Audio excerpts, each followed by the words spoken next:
आज आपल्याला बनवायची आहे गवारीच्या शेंगाची भाजी। गवारीच्या शेंगाची भाजी बऱ्याच जणांना आवडत नाही। या पद्धतीने जर तुम्ही गवारीच्या शेंगाची भाजी बनवली तर न आवडणारे देखील गवार आवडीने खातील। ही गवारीच्या शेंगाची भाजी तुम्ही पोळीसोबत, भाकरीसोबत किंवा भातासोबत खाऊ शकता। या ठिकाणी मी पाव किलो गवारीच्या शेंगा घेतलेल्या आहेत। गवारीच्या शेंगा मी छान स्वच्छ अशा धुवून घेतलेल्या आहेत। आता आपल्याला गवारीच्या शेंगा छान निसून घ्यायच्या आहेत। गवारीच्या शेंगाच्या मागील आणि पुढील जो भाग आहे तो आपल्याला काढून घ्यायचा आहे। चाकूचा न वापर करता तुम्ही हाताने देखील या गवारच्या शेंगा निसू शकता। एकदम सहजच या शेंगा तुटतात। अशा पद्धतीने थोड्या मोठ्या आकारामध्ये आपण याचे तुकडे करून घेतलेले आहेत।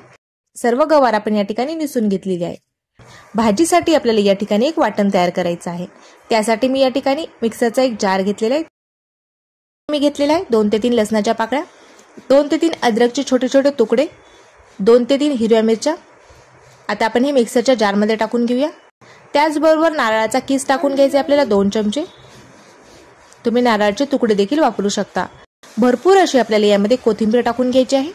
अर्धा चमचा आपल्याला यामध्ये जिरे टाकून घ्यायचे आहे। पाणी न टाकताच आपल्याला हे वाटण मिक्सरला बारीक करून घ्यायचं आहे।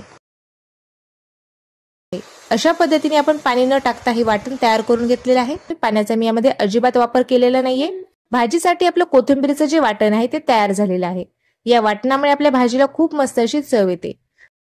आता आपल्याला गवारीच्या शेंगा तेलावरती छान परतून घ्यायच्या आहेत। गॅसवरती मी कढई ठेवलेली आहे।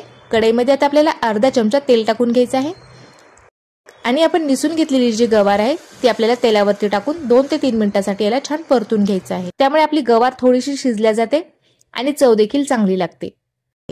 आता यामध्ये आपल्याला पाव चमचा मीठ टाकून घ्यायचं आहे। 1 पाव चमचा हळद टाकून घ्यायची आहे। हळदीमुळे आपल्या गवारीला रंग छान येतो आणि मिठामुळे आपल्या गवारीला छान चव लागेल। त्यासाठी आपण मीठ आणि हळद टाकून घेतलेली आहे। आता तेलावरती आपल्याला ही गवार 2 ते 3 मिनिट छान परतून घ्यायची आहे। कमी गॅसवरतीच मी ही गवार परतून घेत आहे। 2 ते 3 मिनिट मी गवार छान परतून घेतलेली आहे। आपली जी गवार आहे ती छान मऊ झालेली आहे आणि बऱ्यापैकी शिजलेली देखील आहे। आता आपल्याला ही गवार काढून घ्यायची आहे। आता सेम कढईमध्ये आपल्याला गवारीच्या शेंगाची भाजी तयार करून घ्यायची आहे। त्यासाठी मी कढईमध्ये 2 चमचे तेल टाकून घेतलेले आहे। तेल छान तापलेलं आहे। यामध्ये मी अर्धा चमचा मोहरी टाकलेली आहे। मोहरी छान फुटल्यानंतरच मी यामध्ये जिरे टाकून घेतलेले आहे। जिरे देखील आपले छान फुललेले आहेत। आता या ठिकाणी आपल्याला एक बारीक चिरलेला कांदा टाकून घ्यायचा आहे। यामध्ये आपल्याला कढीपत्ता टाकून घ्यायचा आहे। कांदा आपल्याला छान गुलाबी रंगामध्ये तेलावरती परतून घ्यायचा आहे। कांदा आपला छान मऊ झालेला आहे। कांद्याचा रंग देखील गुलाबी झालेला आहे। आता यामध्ये आपल्याला तयार केलेलं वाटण टाकून घ्यायचं आहे। कोथिंबीर, लसणाचं जे वाटण आपण तयार करून घेतलेलं आहे ते आपल्याला यामध्ये टाकून घ्यायचं आहे आणि वाटण देखील आपल्याला तेलावरती 2 ते 3 मिनिट छान परतून घ्यायचं आहे।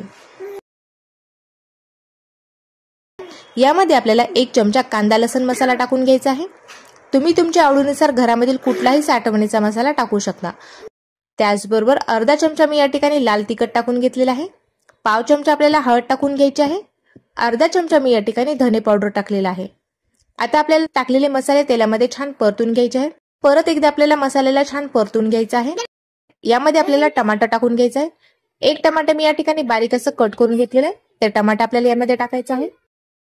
यामध्ये आता आपल्याला भाजीसाठी लागणारं जे मीठ आहे ते मीठ पूर्ण टाकून घ्यायचं आहे। गवार भाजताना देखील आपण मिठाचा वापर केलेला आहे। आपले जे मसाले ते एकदम कोरडे आहेत। यामध्ये मी थोडंसं पाणी टाकून घेत आहे। पाणी टाकल्यामुळे आपला जो मसाला आहे तो बुडाशी करपणार नाही। थोडंसं पाणी मी आणखीन टाकलेलं आहे। यावरती मी एक झाकण ठेवणार आहे आणि टमाट्याला छान आपल्याला शिजू द्यायचं आहे। 1 मिनिटभर आपण हे टमाटे छान शिजून घेऊया।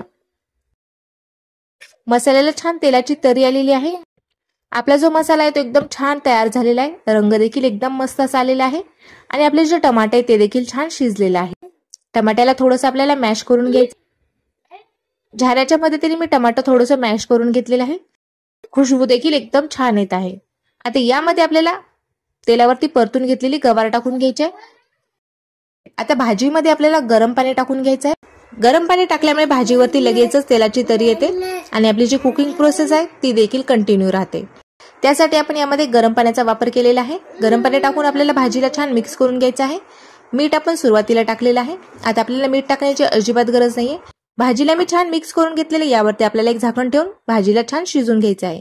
गवार आपण भाजून घेतलेली आहे त्यामुळे गवार शिजण्यासाठी जास्त वेळ लागणार नाही। झाकण ठेवून मी 5 ते 6 मिनिट भाजी छान शिजवून घेतलेली आहे।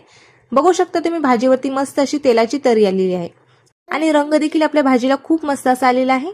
यामध्ये आपल्याला 1 चमचा शेंगदाण्याचं कूट टाकून घ्यायचं आहे, त्यामुळे भाजीला छान घट्टपणा येतो। शेंगदाण्याचं कूट टाकल्यानंतर आपल्याला भाजीला 1 उकळी काढून घ्यायची आहे। भाजी आपली छान उकळलेली आहे। शेंगदाण्याच्या कूटामुळे भाजीला छान घट्टपणा देखील आलेला आहे। शेंगदाण्याचं कूट आपल्याला जास्त टाकायचं नाहीये, थोडं कमी प्रमाणामध्येच आपल्याला यामध्ये शेंगदाण्याचं कूट टाकून घ्यायचं आहे। बघू शकता तुम्ही भाजीची जी ग्रेव्ही आहे ती बऱ्यापैकी घट्ट झालेली आहे आणि शेंगा देखील छान शिजलेल्या आहेत। तुम्ही भाकरीसोबत, पोळीसोबत किंवा भातासोबत ही भाजी खाऊ शकता। तर तुम्हाला आजची ही रेसिपी कशी वाटली ते मला कमेंट करून नक्की कळवा। व्हिडिओ जर आवडला असेल तर व्हिडिओला लाईक करा। चॅनलला सबस्क्राईब केलं नसेल, चॅनलवरती नवीन असाल तर चॅनलला प्लीज सबस्क्राईब करा। भेटूया तशीच एका छानशा रेसिपी सोबत, तोपर्यंत धन्यवाद।